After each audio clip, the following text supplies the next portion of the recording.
ታችን የነበረው ግንኙነት ከተቋረጠ በኋላ በተደጋጋሚ ሽማግሌ በመላክ እንዲሁም ጓደኞቼ እኔም ደጋግሜ በመገኘት ነገሮችን ለመፍታት ሞክረናል። ነገር ግን በጊዜው የነበረው ምላሽ ምንም መልስ ያለ መስጠት ነው። ከዛ ጋር በተያያዘ እኔም ለረጅም ጊዜ ከመሞከር በኋላ በነገሩ ተስፋ ቆርጬ ነገሮችን ሁሉ ትቼ የራሴን መንገድ ይዤ ቀጥያለሁ። እሷም ደግሞ አብረን እያለንም ከተለያየም በኋላም በጣም ብዙ የተለያዩ ቪዲዮዎችን በዚህ ሶሻል ሚዲያ ላይ ስትሞክር ቆይታለች። ከነዛም መሀል የምታራምደውን ኤክስትሪም ፌሚኒዝምን እሱን በተመለከተ ብዙ ቪዲዮዎችን ስትሰራ ነበረ። ከዛም ቀጥላ ብሎጎችን ለመስራት ሞክራ ነበር። ከዛም ቀጥላ ከፀጉሯ ጋር በተያያዘ የተለያዩ ቪዲዮዎችን፣ ዌይት ሎስን በተመለከተ የተለያዩ ቪዲዮዎችን እንዲሁም ደግሞ ጌሚንግን ሁላ ጀምራ ለመስራትና ብዙ ፎሎወሮችን ለማፍራት ሞክራለች። ነገር ግን ይህ ነገር አልሳካ ስላላት ይህንን ሴንሲቲቭ የሆነ ኢሹ በማንሳትና እጅግ በጣም ከእውነት የራቀ ልቦለድ የሚመስል ታሪክ በመፍጠር ሰግጥ ፈምስ በሚለው ስትራቴጂ መሰረት እሷ ፌመስ ለመሆን እኔን መስዋዕት አድርጋ አቅርባለች። በዚህ ቪዲዮ ላይ እኔ እሷ እንዳደረገችው እሷ እንደዚህ ነች፣ አባቷ እንደዚህ ነው፣ እናቷ እንደዚህ ነች እያልኩኝ እሷንም ሆነ ቤተሰቦቿን ለማጠልጠል ሳይሆን ከነበሩ ነገሮች አንጻርና እሷም በቪዲዮ ካነሳቻቸው ነገሮች አንጻር በመነሳት ለእናንተም ሎጂካል የሆነ ጥያቄ ለመጠየቅ ነው የምፈልገው። በመካከላችን የነበረው ግንኙነት ከተቋረጠ ከ2 ዓመት ከ10 ወር በኋላ እንዲህ ያለ እጅግ ከእውነት የራቀ ስክሪፕትድ የሆነ ታሪክ ይዘሽ በመምጣትሽ እጅግ በጣም አዝኛለሁ። ይህ የፈጠራ ታሪክ ቢዝነስን ሰፖርት ከማድረግ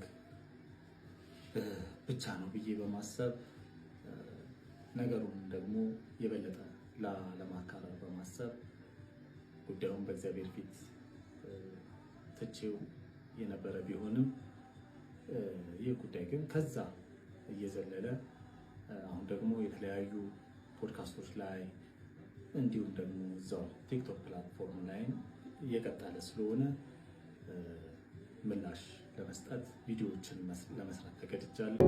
በትዝታ ፈረስ የብለው ሲጓዝ በትዝታ ፈረስ የብለው ሲጓዝ ሁሉ እስኪገኝ ድረስ ብዙ ነው መዘዙ ሁሉ እስኪገኝ ድረስ ብዙ ነው መዘዙ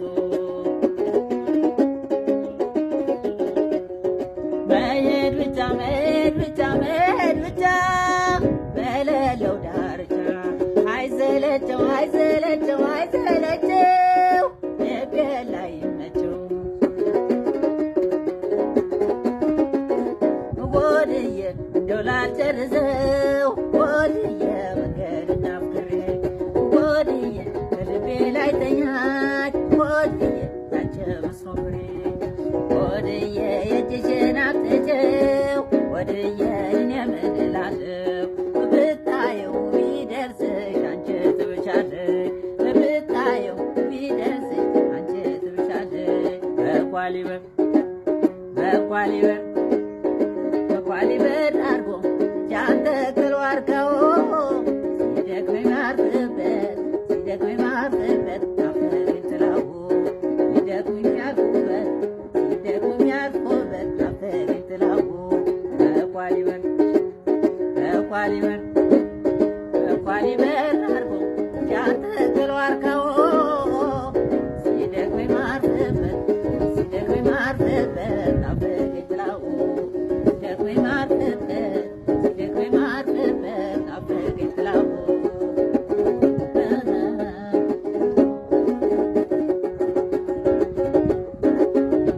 ገዳየ ገዳየ ገዳየ ገዳየ ገዳየ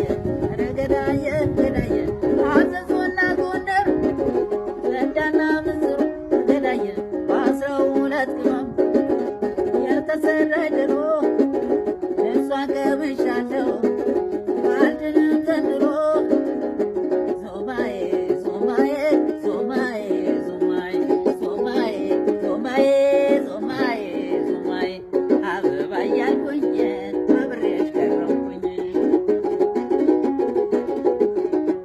አበባ ማለት ናችን ያገኙለት